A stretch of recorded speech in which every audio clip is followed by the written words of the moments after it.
You're handsome, you know that? The words landed like a dropped wrench in an empty hallway, loud, unexpected, and impossible to ignore. Malik Carter froze mid-turn, the flathead screwdriver still between his fingers. The bedroom light above had just flickered back to life, humming softly with a warm amber glow. He looked up from his work, blinking as he met the eyes of the woman leaning casually against the doorway. Maya Williams, 32, barefoot, dressed in a soft blue dress that clung to her silhouette with effortless elegance. Her arms were loosely crossed, but her expression was unreadable. Malik straightened.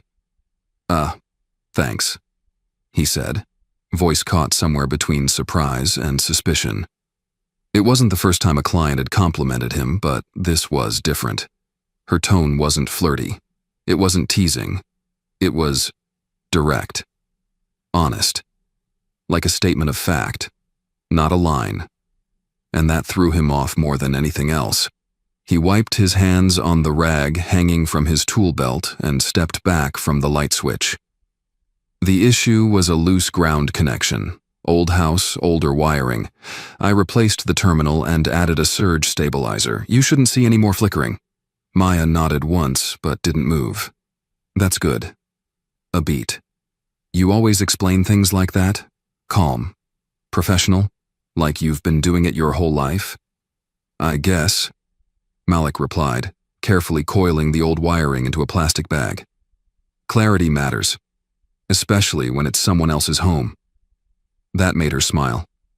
Not wide, not bright, but subtle, approving. The silence that followed wasn't awkward, but thick with something unnamed. Maya finally straightened and walked into the room, her footsteps soundless on the dark hardwood floor.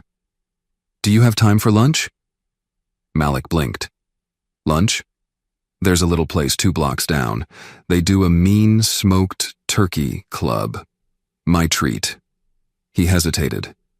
Everything about his upbringing, his work ethic, his caution, told him to say no. Never cross personal boundaries with clients.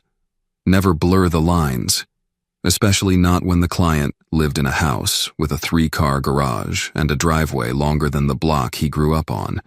But she stood there waiting, not pushing, not pleading, just asking. I appreciate the offer, but I've got another job in an hour, he said, half lie, half truth. His next job wasn't urgent, but his discomfort was. Maya tilted her head, studying him, not with judgment, but curiosity. Another time then. Maybe. She extended a hand, surprising him again. Thanks for the fix, Malik. He shook it. Her palm was warm, her grip firm, not the delicate socialite handshake he expected. As he packed up his kit and walked out of the room, he felt her eyes on his back. Not in a predatory way, not even flirtatious. Just observant, present. Like someone watching a documentary and seeing something real for the first time. Malik's truck coughed to life, the AC groaning under the North Carolina sun. He pulled away from the mansion and the name Williams still echoing in his head like a brand. As he merged onto Providence Road, he caught himself glancing at the rearview mirror. He didn't know why. It wasn't like she was going to come running out after him. By the time he pulled into the driveway of his next client, a single-story ranch with peeling paint and a broken front step, he'd mostly shaken the encounter off. Mostly. Still, when he reached for his phone to log the job, he saw a notification from a number not in his contacts. The preview read, "This is Maya. In case you change your mind." He didn't open the message, not right away. Instead, he put the phone in his pocket and got back to work. Malik Carter was not a man prone to fantasy. Raised by a single mother who worked 2 jobs and still managed to teach him how to solder copper piping by age 10, he believed in reality, in showing up early, in double-checking the voltage, in doing things right the first time. His hands were steady, his mind focused, and his heart Well, his heart stayed out of the way. But something about Maya's voice, her unguarded gaze, the way she'd said those 5 words so plainly, it cracked something. A hairline fracture in the shell he wore every day. That night he lay on the couch in his modest apartment above a barber shop, the hum of the city muffled by old windows. He scrolled his messages again. Maya's name was still there. Just her first name. Just 7 words. He tapped reply, then stopped, deleted, tried again, then sighed. Maybe it was just lunch. Maybe it was something else. But Malik Carter had always been cautious. And he hadn't survived this long by confusing kindness for anything more. So he powered off the phone, rolled over, and told himself to forget it. But he wouldn't. Not yet. 3 days passed. Malik hadn't replied to Maya's message, not because he didn't want to, but because he wasn't sure how. Every time he looked at her name on the screen, his thumb hovered, hesitated, and backed away. What could he say? That he was flattered? That he hadn't stopped thinking about her?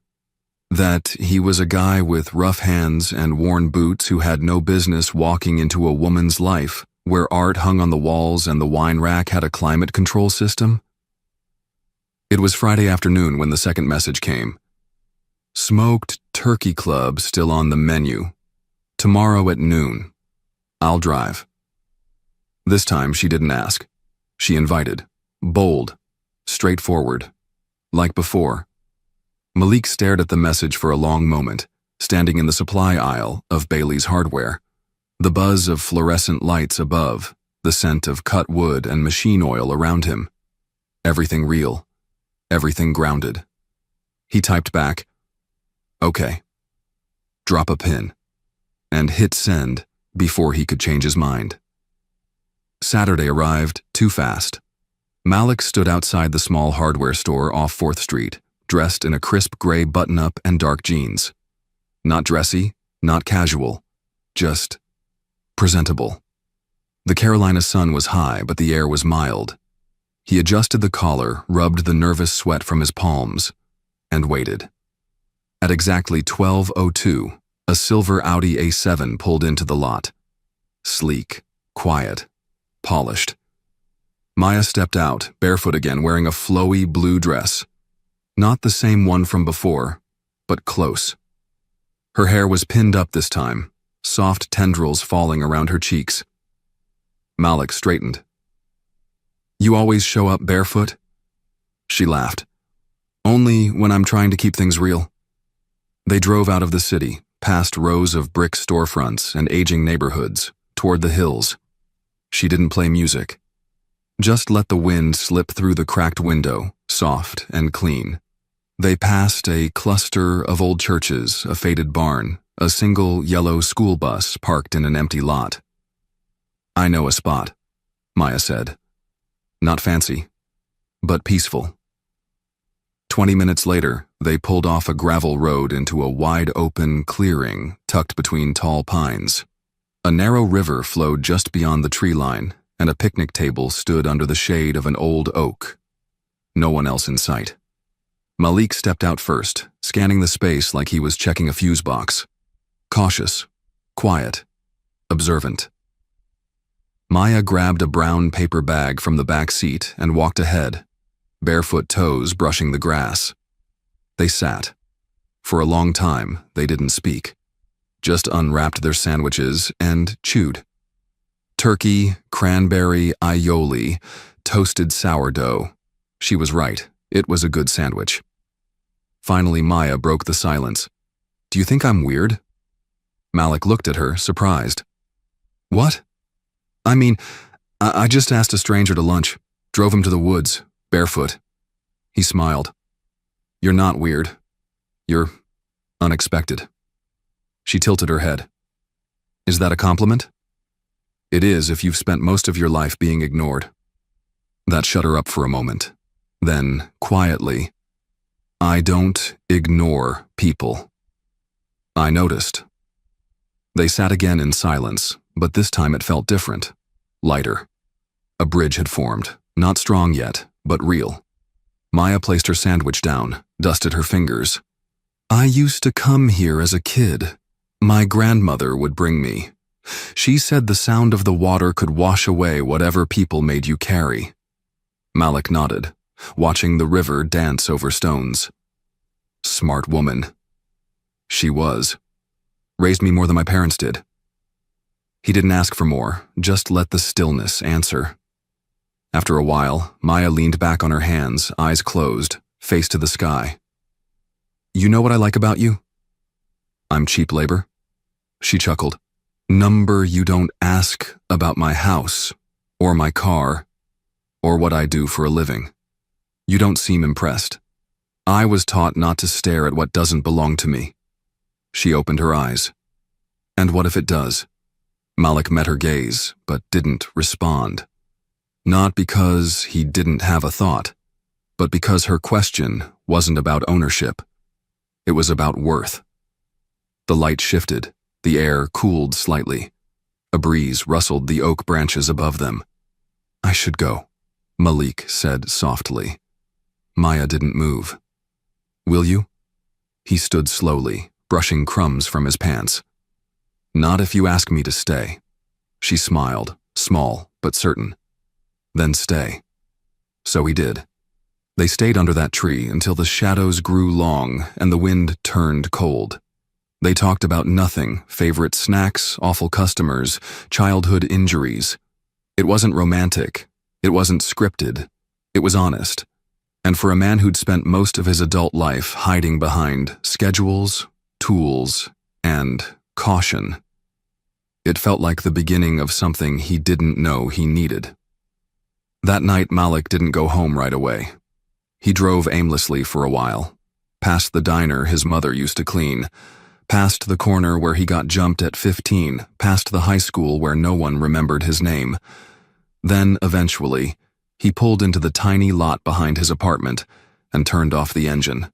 His phone buzzed. Maya, next time you bring the sandwiches. He smiled to himself, just a little. And for the first time in a long while, Malik Carter let himself hope. The following week moved like thick molasses. Malik filled it with work, outlet replacements, breaker resets. One whole day spent rewiring a ranch house in Monroe. But even the busiest schedule couldn't silence the echo of Maya's voice in his mind. You don't seem impressed. And what if it does? He replayed that line more than he cared to admit. Not because of the words themselves, but because of how she said them. Calm. Challenging. Like someone who was used to being seen through, not seen. Wednesday afternoon, while replacing a faulty junction box in a duplex downtown, his phone buzzed in his back pocket. He wiped sweat from his forehead and checked it. Maya, you free Friday night? His reply came quicker than expected. What's the plan? Maya, dinner? My place. Nothing fancy. Malik, should I bring tools or wine? Maya, just bring yourself. And maybe don't wear the boots. He smirked. Too late. They were already on. Friday came, and with it, the nerves. Malik stood in front of her front door. Same sleek wood panel, same brushed nickel handle. But this time it didn't feel like a job. This time he wasn't there to fix something. He rang the bell. The door opened slowly, and there she was. Maya Williams in a soft cardigan and leggings, barefoot again, hair loosely pinned back. No makeup, no designer shine. Just her. Hey, she said. Evening, Malik answered, holding up a modest brown bag. I brought some honey cornbread, store-bought, but I warmed it. That's the most southern thing I've heard all week. Come in. The house smelled like roasted rosemary and garlic. Warmth, not wealth. Malik stepped inside and followed her into the kitchen. 2 plates were already set at the island, candles lit. A soft R&B playlist played low in the background. I hope you like salmon, she said, setting down a tray with glazed fillets and roasted vegetables. "I like food that someone else cooks, so yes." They ate slowly, talked freely. Work, childhood, funny neighbors, worst dates. Malik told her about the time he got stuck under a crawl space for 3 hours in July. She laughed so hard, she choked on a piece of asparagus. At one point, she leaned her elbow on the counter, chin resting on her palm. "You have a quiet way of being loud." Malik raised a brow. "That a compliment?" "It is. You don't force presence. You just have it." He didn't know what to say to that, so he said nothing, but something in his chest stirred. After dinner, they moved to the living room. Maya curled into the corner of her oversized couch. Malik sat at the other end, unsure of the rules, unsure if there even were any. She looked over. "You don't need to be polite. I wasn't raised to slouch in a woman's house." She rolled her eyes. "You're allowed to be comfortable, especially here." That's when it shifted. For the first time, the space between them didn't feel like air. It felt like gravity. "So," she said, breaking the moment gently, "you ever wonder what people say about us? Us? You, me. This." She gestured around the room, vague but loaded. Malik exhaled slowly. "Probably a lot. Probably none of it good." Maya nodded, looking toward the window. "My world's loud. Not just in volume, but in noise, appearances, impressions, expectations. You don't just walk through it unnoticed." "I don't aim to," Malik said, "but I also don't ask for permission." She looked back at him. "That's what scares them." He held her gaze. "What about you?" "I don't scare easy." Later that night, she walked him to the door. There was no kiss, no lingering touch, just a quiet moment shared beneath the porch light. "Thanks for coming," she said. "Thanks for the food." As he stepped down the front steps, she added, "You still owe me sandwiches." He glanced over his shoulder. "Next time, I'll even toast them." She smiled, then slowly closed the door behind her. The next morning, Malik sat at a small diner near his apartment. A few regulars nodded as he walked in. He took a seat by the window, ordered black coffee and grits, and opened his phone. The screen lit up with a photo Maya had sent. It was a blurry image of a sandwich drawn in crayon, childlike and ridiculous. The caption read, "Visual inspiration. Get it right." He laughed into his coffee. But as the waitress poured him a refill, a man at the booth behind him whispered a little too loudly, "Isn't that the guy with the rich white woman on Instagram?" Malik stiffened. Another voice, a chuckle. "He's just her project." He didn't turn around, didn't say a word, but he felt it. The shift, the invisible line, the reminder that not everyone was clapping for them. He slid his phone back into his pocket and stared out the window, suddenly unsure if the warmth he felt last night could survive the chill waiting outside. Monday came like it always did, early, loud, unbending. Malik buried himself in work, hopping from one job to the next like it was oxygen. A short in a kitchen panel in Matthews, a busted breaker in Dilworth, a strange humming noise in an old Baptist church off Beatty's Ford Road. Each stop was a reason not to think, each task a distraction from the voice that echoed in the back of his mind. He's just her project. It wasn't the words that hurt most. It was the tone, the assumption, the ease with which strangers had decided he didn't belong in her orbit. Tuesday morning, his boss at Carter & Sons Electric pulled him aside before dispatch. "Malik," he said, folding his arms, "you got any idea why the Simons account just pulled out?" Malik blinked. "No, sir, I haven't even worked that property in weeks." "Yeah, well, they said something about public image. Said they saw something online. You do something I should know about?" The question wasn't cruel, just cautious. but it still cut. "No," Malik said, jaw tightening. "I haven't done anything but my job." The boss nodded. "All right then, let's keep it that way." That night, Malik didn't sleep. He sat on the edge of his bed, phone in hand, thumb hovering over Maya's contact. He could tell her about the account, about the comments, about the weight creeping back into his chest. But he didn't. Not yet. Wednesday evening, Maya called him first. "You free?" she asked, her voice low but warm. "Define free." "I'm standing in my driveway with 2 milkshakes and no one to share them with." He smiled despite himself. "You bought 2 on purpose, didn't you?" "No comment. Come over?" "Be there in 15. When he arrived, she was sitting on the front steps, legs tucked under her, sipping from a paper cup with whipped cream on top. She handed him the other. "Chocolate peanut butter," she said. "Figured you for a classic." He sat beside her, accepting the cup. You were right. They drank in silence for a few minutes, listening to the wind whistle through the trees lining her yard. But then Maya shifted. "I need to ask you something," she said, not looking at him. Malik nodded slowly. "Okay. Did someone say something to you?" He hesitated. "Why?" "Because something's shifted. You're still here, but part of you's pulled back." He stared at the milkshake in his hands. "I heard something at a diner. Some guy called me your project." Maya exhaled, long and slow. "I'm sorry. You don't need to apologize for what people say. I do when they say it because of me." He finally turned toward her. "It's not your fault I don't fit into their world. You fit into mine," she said, voice firm.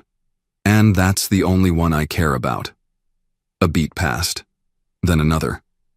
"I lost a client," Malik said. "Simon's estate. Pulled out after that video of us got posted." Maya stiffened. "What video?" "Someone snapped a shot of us at the park. I guess it made its way around." "Damn it," she whispered, standing up and pacing a few steps. "I'm so sick of this." "Sick of what?" "Of people assuming they get to decide what's acceptable, who I can be with, who you get to be. It's exhausting." Malik stood slowly. "Then maybe we take a break." The words hit the air like a punch. Maya turned. "What?" "Not from each other, just from the noise." "You think that'll help?" "I think if I don't take a breath, I'll suffocate." She stared at him. Her eyes didn't plead. They didn't beg. But they did hurt. "Okay," she said softly. "If that's what you need. It's not forever." "I know." They stood in silence, 2 people caught between care and caution.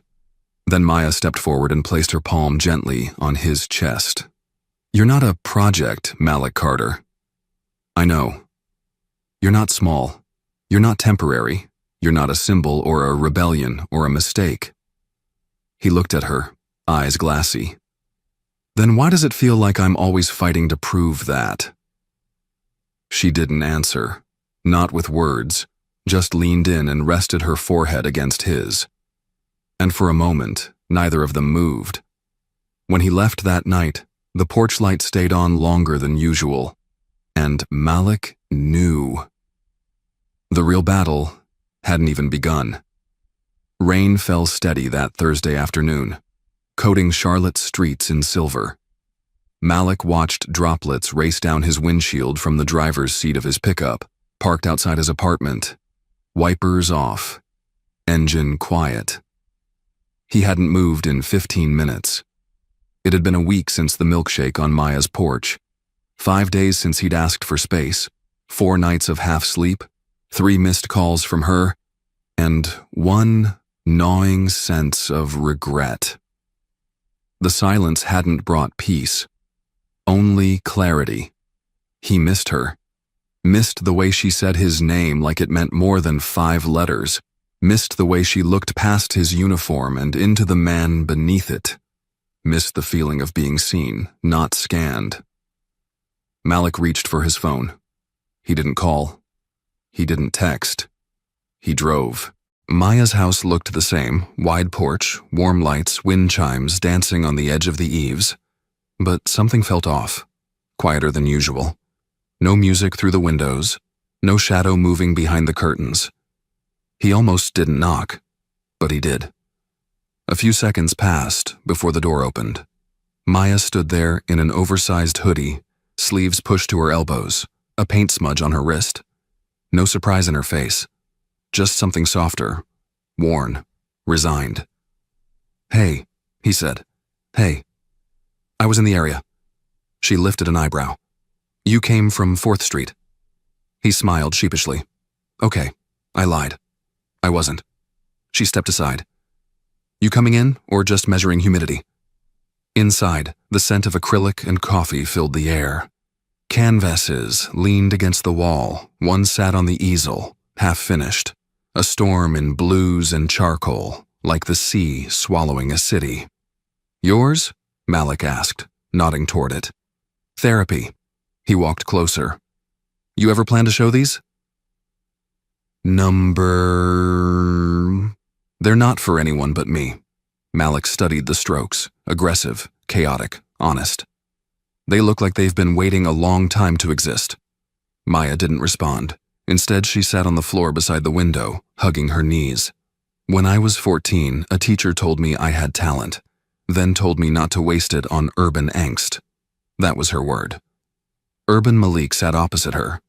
"I had a guidance counselor tell me to aim for electrician because college might frustrate me." They both laughed, but it was hollow. "I didn't come here to dredge up the past," Malik said quietly. "Then why did you come?" He hesitated. "Because I don't want to be a man who walks away when things get hard, and because I realized this isn't noise." Maya tilted her head. "Then what is it?" "It's real, and rare, and terrifying." A pause. Then she whispered, "Same." They sat for a while in the dim light, the city's rain tapping gently against the windows. Finally, Maya said, "There's something I should show you." She walked over to the bookshelf, pulled out a slim folder, and handed it to him. Inside was a stack of printouts, screenshots mostly, social media comments, blog posts. A few of them had photos of Malik and Maya at the park. Others were cropped images of him outside her house. He flipped through them slowly. Some were mocking, others were cruel, all were invasive. "I didn't want to show you earlier," she said. "You were already carrying enough." Malik closed the folder. "How long has this been happening?" "Since the park. Someone at that party we went to recognized you. The rest spiraled." His jaw clenched. "They know where you live." She nodded. "I had the cameras upgraded, security companies on call. You should have told me. I didn't want to scare you off." "You think I scare easy?" She gave him a look. "You asked for space, Malik. I thought you were gone." He exhaled, staring down at his hands. "I thought space would protect us, but all it did was make me realize there's no safe distance from this, from them." "No," Maya agreed, "but there is strength in being close." He looked at her, eyes steady. "I'm here, and I'm not hiding." She moved closer, sat beside him, their knees brushing. "I can't promise it'll get easier," she said. "I don't want easier. I want truth." "And what do you want it to look like?" He thought for a moment. "I want to build something." "With me?" "With us." She reached out, fingers intertwining with his. "Then let's start now." That night they sat side by side on the couch, watching the storm outside. No music, no wine, just silence, shared, not suffered. Maya rested her head on his shoulder. "You know, I've been called many, many things. Like, too bold, too cold, too much." He kissed her temple. "They missed the best one." "What's that?" "Yours." She smiled, soft, certain, and in that small room, lit by nothing but the hum of street lamps and the echo of their honesty, the line between fear and courage blurred and vanished. 2 months passed. Not in a blur, not in a rush, but in a quiet, deliberate unfolding. Sunday mornings became their ritual. Malik would bring breakfast, usually still warm from the diner around the corner, and Maya would brew coffee in the French press she swore made it taste more alive. They'd sit by the window in her studio, knees touching, sun spilling over their legs like a slow-moving river. The noise hadn't stopped. People still talked. Online whispers still hissed. But Malik had stopped listening. They were building something. And it was theirs. It was on one of those mornings, toast still on the plate, that Maya turned to him and said, "I have an idea." He smiled. That sentence usually ends with paint or mischief. This time it ends with both. Sort of. She pulled out a tablet and handed it to him. On the screen was a mock-up of a website, Carter Works. A logo with a simple bolt and fist icon. A tagline beneath it. Built with hands, driven by heart. Malik blinked. Is this real? I've been working on it in my spare time, branding, copy, visuals. You said you wanted to go independent, so I made a blueprint. He looked at her, stunned. You did all this? Every color, every word, even picked fonts. You're a Georgia man, trust me. He was quiet for a long beat. Why? Maya leaned forward, resting her elbows on her knees. Because when I see something good, I don't wait around for someone else to validate it. I invest. You don't think it's too soon? Too soon for what? Your dream? Your name on your own work? His chest tightened in a way that wasn't painful, just full. What do you want from me? He asked, not out of doubt, but honesty. She met his eyes. I want to build something with you, not for you, not around you, with you. By the end of the week, Malik had filed for a business license. Maya helped him design flyers. They printed the first batch together at a local print shop. On Saturday, they walked through neighborhoods, taping them to light poles and dropping them into mailboxes. One older man with a cane squinted at the flyer and said, You Carter? I am. The man nodded. Good hands matter. My son hired some tech who couldn't tell a wire from spaghetti. I'll call you. Malik grinned all the way down the block. But nothing in life moves without resistance. The resistance came the following Friday, at a house in South Charlotte. A large colonial home with ivy-wrapped pillars. The job was simple. Assess a faulty circuit in the master bath. Malik rang the bell. A woman answered. Sharp suit, perfectly pressed. She glanced at him, then at his uniform. You're from the new company, Carter Works? Yes, ma'am. Malik Carter. She narrowed her eyes. You were on that blog. With Maya Williams, Malik didn't answer. She crossed her arms. She's a friend of my husband's firm. Do you really think this little stunt of yours will last? His voice was steady. I think honest work lasts longer than gossip. She let him in, but made a phone call within earshot. Malik could hear her. Yes, he's here. I told you she's playing some kind of game. He didn't flinch. He fixed the problem, wrote up the report, left the invoice, didn't dignify the comments with a single word. Back in his truck, he sat with the windows down, letting the spring wind cool his face. His phone buzzed. Maya. Lunch at the shop? Malik. On my way. Bring your paint hands. That afternoon, they met at the space Maya had rented for her design work, a converted brick storefront on a quiet street. She'd hung some of her smaller paintings on the back wall. The front counter had 2 stools and a chalkboard menu that still read closed softly in cursive. He told her what happened at the job. Her jaw tightened, but she didn't erupt. Instead, she walked to one of her canvases and flipped it over. "I painted this 2 years ago," she said, "right after my ex-fiancé told me I wasn't relatable enough for his clients." It was a black and white swirl of tangled lines, broken shapes stitched together by a thread of gold. "I almost destroyed it," she said, "but then I realized broken doesn't mean disposable." She turned to him. "You're not a phase, Malik. You're not a scandal. You're not something people get to whisper about until the next news cycle." He stepped forward. "And you're not my savior, or my shield. I don't want to be. I want to be your damn partner." He smiled, pulled her close. "Then let's keep building." Weeks turned to months. Carter Works grew, slow and steady.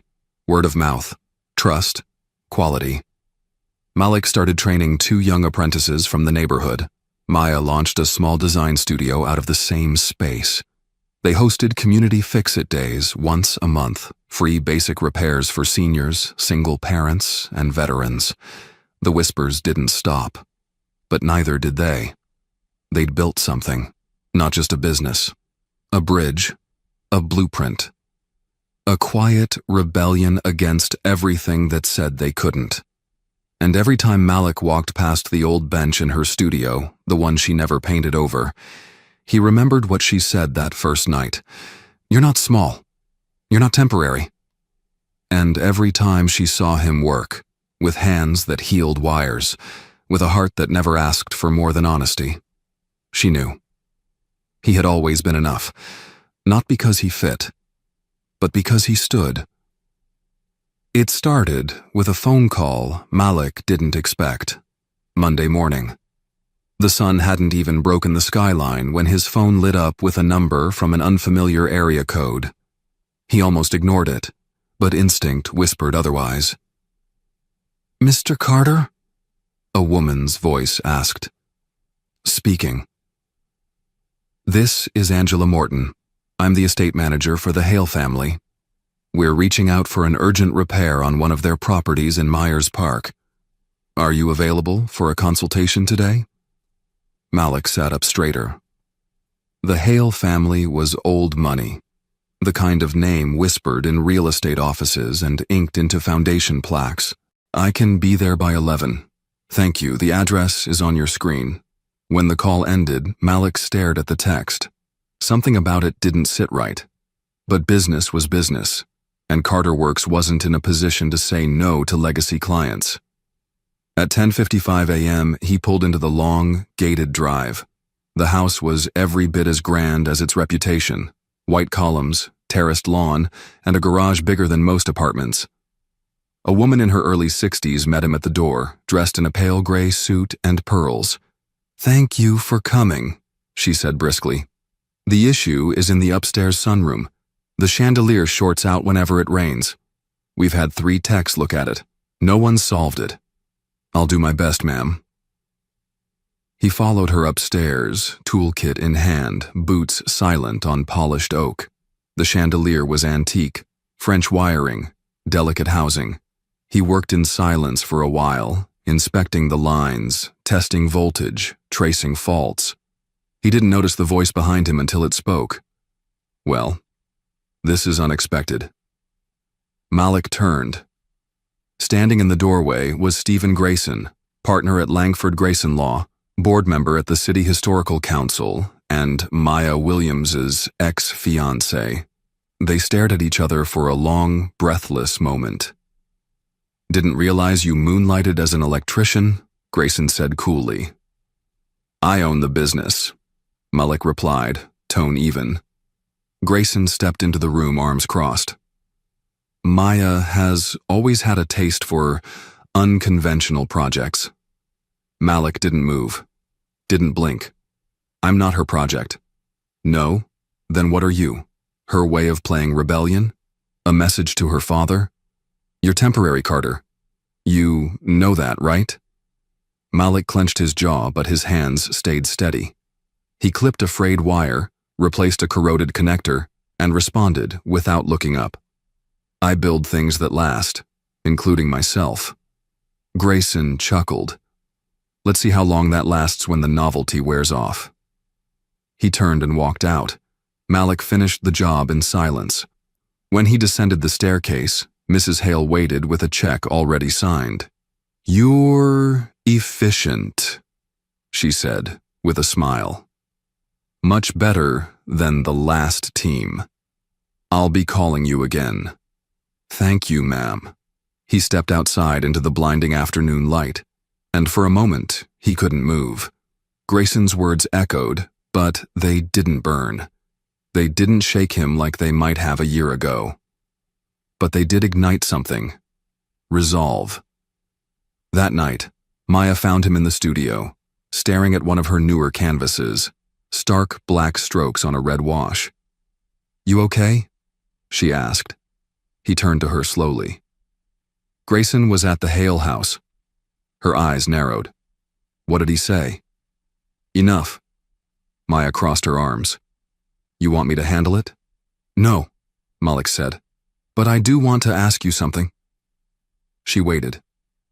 "If it ever came down to your world and mine, what would you choose?" She didn't answer immediately. Walked toward the bench, sat. Thought, I don't believe I should have to choose. But if the line is drawn, if they make it clear, I will burn that line to the ground. Malik stepped closer. They already drew it. Then let's start building on the ashes. 2 days later, Maya sent an open letter to the Charlotte Ledger, a respected publication that often featured editorials from leaders, creatives, and activists. Her letter was titled, "When We Love Outside the Lines." She didn't name names, but she didn't have to. The message was loud, deliberate, and devastating. Some will see what I've built with Malik Carter as rebellion, but rebellion implies destruction. What we're doing is construction of equity, of presence, of partnership. And if that makes people uncomfortable, then perhaps they should ask themselves why. By noon, the article had been shared over 2,000 times. Malik didn't post about it, didn't comment, but his inbox began to fill with support, with inquiries, with opportunity. One message stood out. From Angela Morton. Subject: The Hales would like to cancel future services with Carter Works. No explanation. He simply replied, "Noted. Thank you." Then he turned to Maya, who sat at the workbench, brushing color into a new canvas. "We just lost a client." She looked up, unbothered. "We'll gain 10 more. That night, as they stood on the rooftop of the studio building, overlooking the city they were reshaping with every choice, Malik took her hand. "You know what Grayson said?" "What?" "That I'm temporary." She leaned into him. "Then let's outlast him."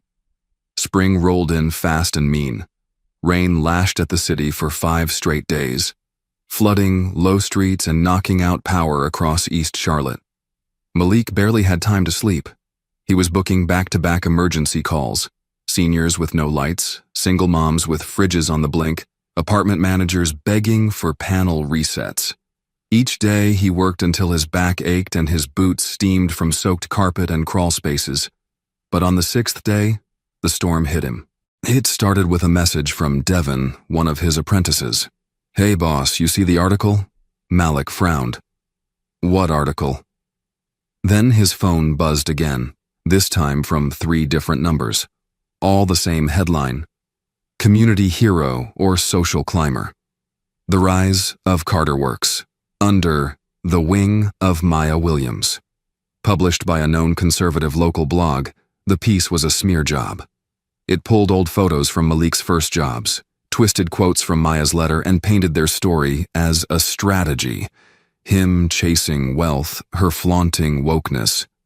They even included a grainy photo of him at a job site beside an elderly black woman with the caption, "Marketing or Manipulation." Malik's stomach twisted.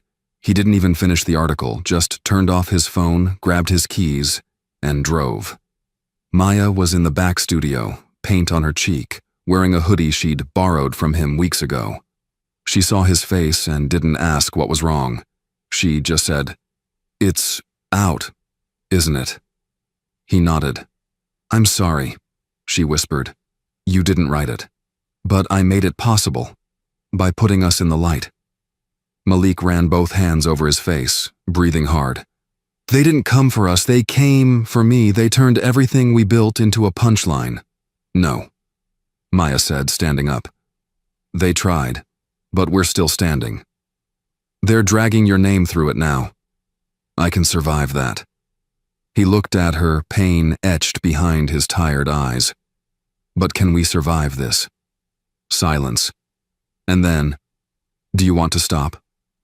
It wasn't a threat. It wasn't fear. It was pure, naked permission. Malik sat on the bench beside her, elbows on knees.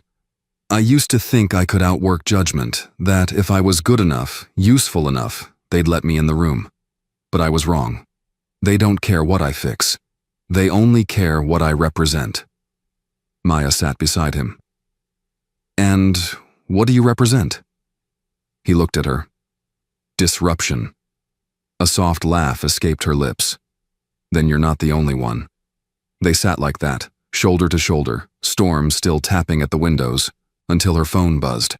Maya glanced at the screen, then handed it to him. It was an email from a producer at NPR Charlotte.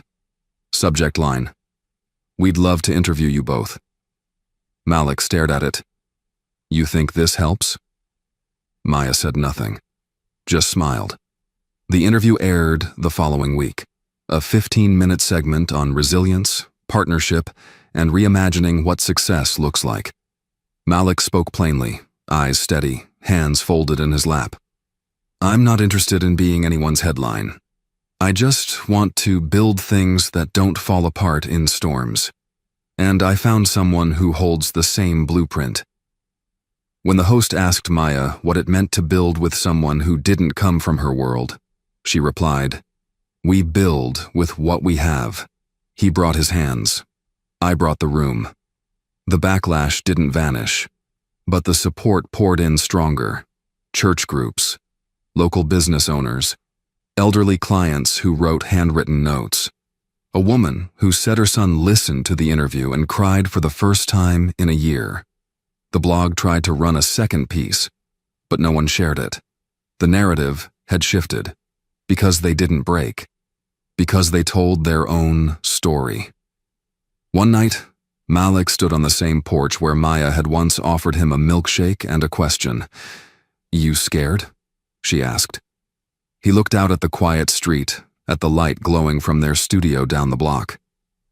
"Yeah," he said, then added, "but not of them anymore." She stepped beside him. "What then?" "Of how much I care about this, about you, about all of it." "That's not fear, Malik." "What is it?" She leaned into him, rested her hand on his chest. "That's weight. The kind worth carrying." Autumn came quietly that year. No fireworks, no fanfare. Just a soft thinning of the air, golden leaves gathering at curbs, and the kind of light that made everything look like it belonged in a memory. Business at Carter Works had grown, not by leaps, but by roots, slow, deep, and lasting.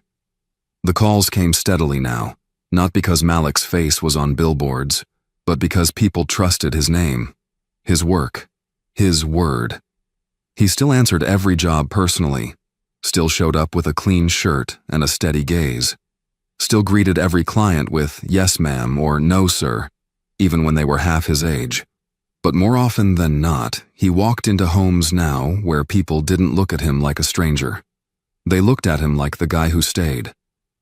One Thursday afternoon, Malik stood outside a modest 2-story house on Belmont Avenue. It wasn't flashy. White siding, a red door, a cracked driveway that needed repaving. But it was theirs. He unlocked the door and stepped inside. The floors creaked. The walls still smelled faintly of primer, but sunlight poured in through the wide bay windows, landing on the wood like a promise. There were 2 mugs on the counter, his and Maya's. and a stack of paint swatches beside them labeled dining room palette. She was in the back room, barefoot as always, crouched in front of a blank wall, a pencil between her fingers, a faint line already traced across the drywall. "What are you doing?" Malik asked. "Planning." "For?" She turned to him, eyes glowing. "A mural." "Of what?" "Not sure yet, but I think it starts with hands." He smiled, walked over, kissed the side of her temple. "You know this still feels wild," he whispered. "What does?" "You, me, here, together, still standing." Maya turned toward him, serious now. "It's not wild," she said. "It's earned." They stayed there for a long moment. No storm, no spotlight, just the quiet hum of a house beginning its first chapter. The dedication came 2 weeks later. Not for the house, but for the shop. They had converted the old storefront into a combined studio and workspace. One side held tools, shelves, and electrical diagrams. The other held canvases, brushes, and community tables where kids from the neighborhood came to learn on Saturdays. The front door bore a simple wooden sign: The Williams and Carter Studio. That day, people came.